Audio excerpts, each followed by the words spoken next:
धमतरी के नगरी में शुक्रवार की दोपहर लगभग 3 बजे अज्ञात वाहन की ठोकर से एक हिरण की मौत हो गई। प्रत्यक्षदर्शियों ने इसकी सूचना वन विभाग के अमला को दी। सूचना मिलते ही वन विभाग की टीम तत्काल घटना स्थल पर पहुंची। अज्ञात वाहन की पतासाजी कर बोरई बैरियर नाका पर गाड़ी स्विफ्ट को रुकवाया गया।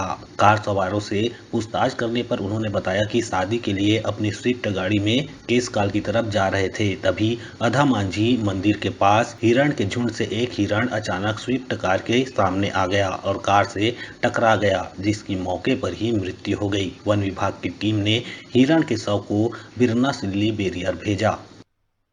बिरना सिल्ली बनोपा जाकर लाया गया है। प्राइवेट कहीं केस काल जा रहे थे, शादी में मुसलमान परिवार है। 2 बच्चे थे, उसकी बीवी थी और एक और आदमी था।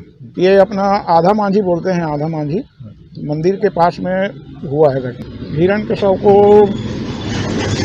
बिना सिटी बैरियर ला करके वहाँ पोस्टमार्टम करेंगे। पोस्टमार्टम करने डॉक्टर भी आ गए हैं। पोस्टमार्टम करने के बाद में फिर उसको वहीं दाह संस्कार करेंगे। हम लोगों के हिसाब से एक बच्चा भी है पेट में।